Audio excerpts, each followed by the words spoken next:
भारत का जो middle class है उसके खर्च करने की क्षमता जो है वो कम हुई है। इसका मुख्य कारण ये है कि जो मिडिल क्लास है वो ईएमआई और ज़रूरी खर्चों पे ही वो खर्च कर रहे हैं।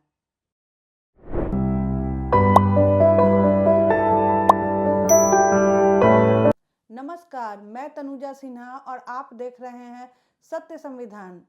आज के इस वीडियो में मैं आपको बताने वाली हूँ कि जो भारत के मिडिल क्लास हैं उनके स्टैंडर्ड ऑफ लिविंग जो है वो काफ़ी नीचे आया है। उसका एक सबसे बड़ा कारण ये है कि अभी जो मिडिल क्लास है भारत में उसकी परचेजिंग पावर जो है वो बहुत कम हो गई है, क्योंकि जो मिडिल क्लास है उसके कमाई का एक बड़ा हिस्सा जो है ईएमआई में जाता है और इसके बाद जो वो ज़रूरी खर्चे हैं वो उन्हीं को कर रहे हैं, जिससे उनका जीवन स्तर में काफ़ी सुधार नहीं हो रहा है बल्कि और नीचे ही आ रहा है। भारत सरकार के इनकम टैक्स की रिपोर्ट ये बताती है कि यहाँ का जो मिडिल क्लास है वो अपने कमाई का अधिक से अधिक हिस्सा जो है वो ईएमआई भर रहा है। जैसे मान लीजिए कोई हाउसिंग लोन लिया है या पर्सनल लोन या कार लोन, तो वो अपने कमाई का ज़्यादा से ज़्यादा हिस्सा जो है वो ईएमआई भर रहा है और ज़रूरी खर्चे जैसे हेल्थ हो गया, उसके बाद एजुकेशन हो गया, इन चीज़ों पे खर्च कर रहा है जो बेसिक ज़रूरतें हैं। और इस कारण जो है जो मार्केट में परचेजिंग पावर जो उनकी है जिससे स्टैंडर्ड लिविंग हाई होता वो बहुत कम हो गई है। अब यहाँ हम जानेंगे कि मिडिल क्लास कौन है। भारत में मिडिल क्लास के परिभाषा में वो लोग आते हैं जिनकी आमदनी 5 लाख से लेकर 30 लाख है।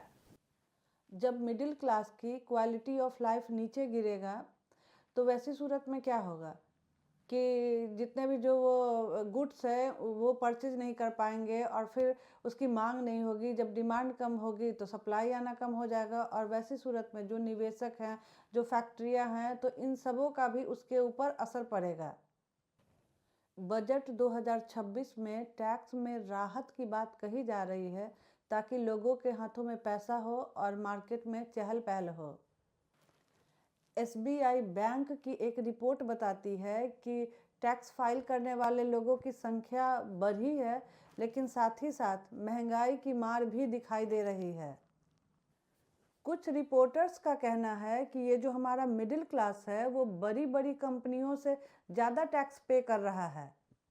अगर हम आंकड़ों की बात करें तो आंकड़े और रिपोर्ट ये दर्शाते हैं कि मध्यम वर्ग पर टैक्स और महंगाई का दोहरा दबाव है, जिससे उनकी वित्तीय स्थिति चिंताजनक बनी हुई है और वे आगामी बजट से राहत की उम्मीद कर रहे हैं।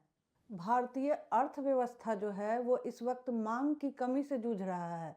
उसका सबसे बड़ा कारण ये है कि जितने भी जो गुड्स होते हैं और सुविधाएं हैं उसका सबसे बड़ा हिस्सा जो है वो मिडिल क्लास ही उपभोग करता है। पर अभी के समय में मिडिल क्लास के पास पैसा ही नहीं है कि वो सामान खरीदे।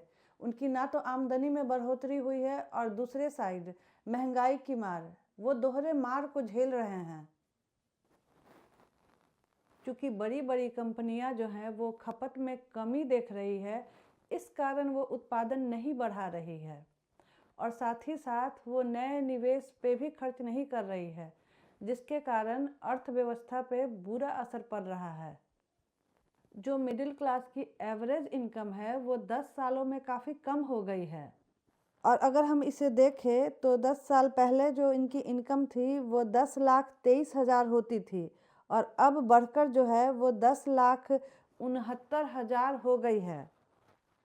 यानी कि अगर आप कैलकुलेट करेंगे तो लोगों की आमदनी में 10 साल में 0.4% की बढ़ोतरी हुई है।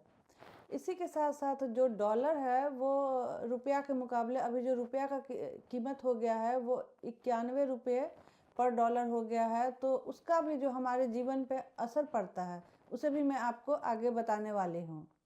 यानी कि पिछले जो 10 वर्षों में आपकी जो कमाई बढ़ी है वो 0.04% बढ़ी है, जबकि महंगाई की जो बढ़ती दर है वो 6% है।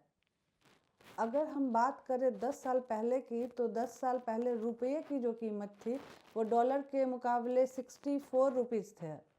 मीन्स कि 64 रुपया एक डॉलर के बराबर होता था, पर अभी क्या है कि 91 रुपये एक डॉलर के बराबर होता है। तो वैसी सूरत में 10 साल पहले जो आप 10 लाख रुपया कमाते थे, तो इस वक्त अगर आप केवल उतने जो डॉलर के मुकाबले देखें तो आप केवल 5 से 6 लाख रुपए ही कमा रहे हैं। रुपये के गिरावट के कारण वैश्विक कीमत आपकी आय की 25 से 30% कम हो गई और 45% तो महंगाई की मार और 30% जो है वो डॉलर की मार। अब अगर मैं महंगाई की बात करूं कि 2014 में अगर आप फ्लैट खरीदने जाते या ज़मीन खरीदने जाते तो जिस ज़मीन की कीमत या प्लॉट या फ्लैट की कीमत 50 लाख रुपए थी, अगर अभी के समय में अगर वो प्लॉट या फ्लैट खरीदने जाते हैं तो उसकी कीमत 2.5 करोड़ 3 करोड़ इस तरीके से हो गया है। रेट जो है वो काफ़ी बढ़ गया है, लेकिन हमारी आमदनी तो है नहीं, तो उस वक्त जो था वो ख़रीदना काफ़ी आसान था। पर अभी के समय में है जो ख़रीदना मिडिल क्लास के लिए ये बहुत ही ज़्यादा मुश्किल हो गया है।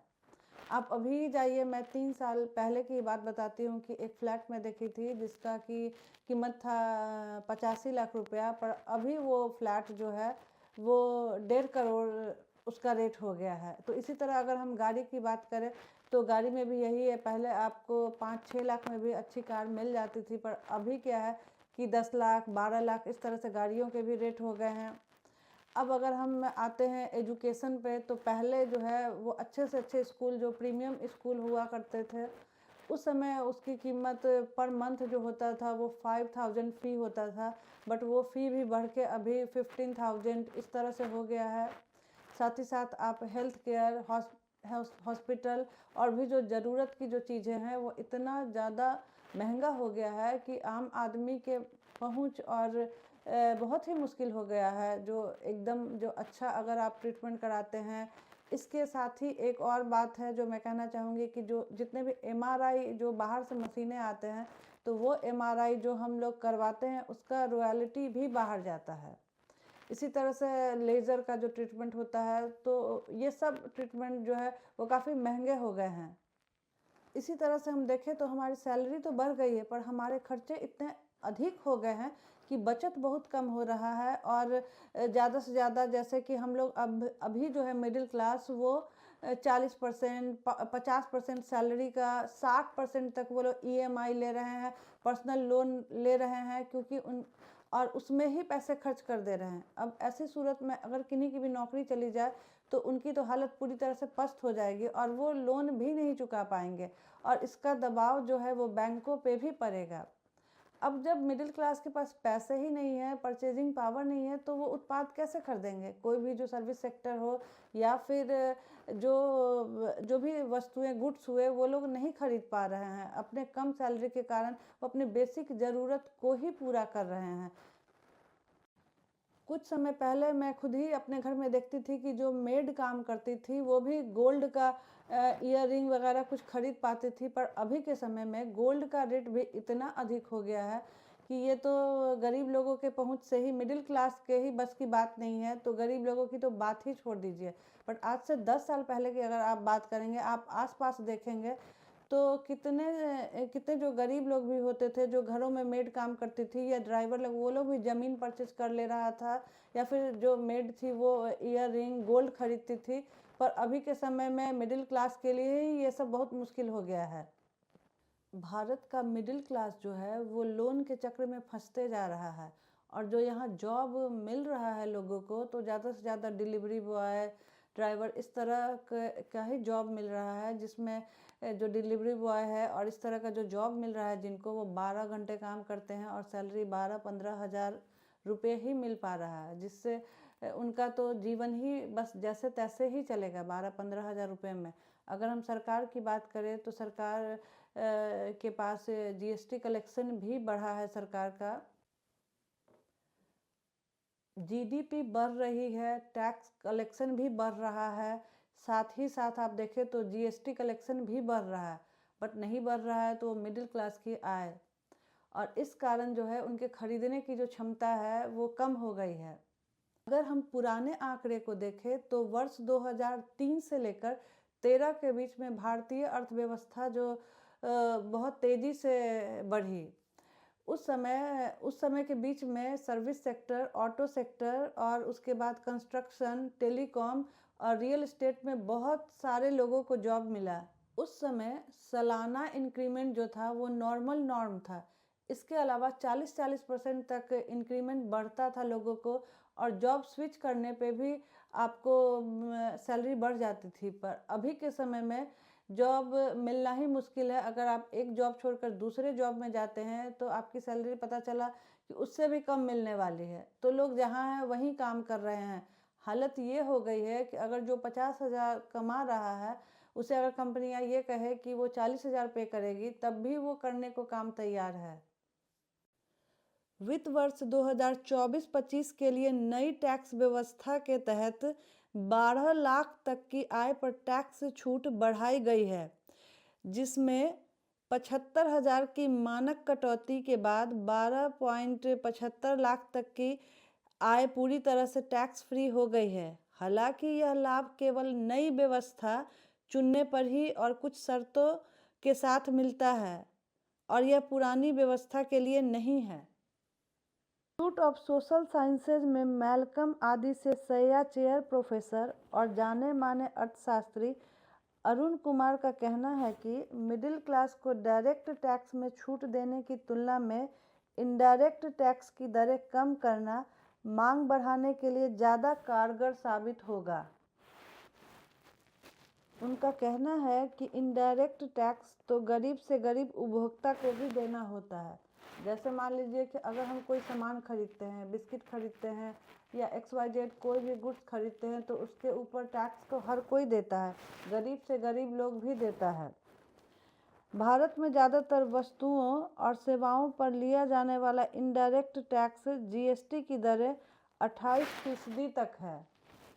जो भी इसके विशेषज्ञ हैं उनका ये मानना है कि सरकार के जो GST कलेक्शन है वो लगातार बढ़ा ही है, और इसका कारण ये है कि इनडायरेक्ट टैक्स के जरिए लोगों की जेब से ज़्यादा पैसे निकल रही है। भारत में ज़्यादातर कंज्यूमर सामानों और सर्विसेज पर GST दर 18% से ज़्यादा है।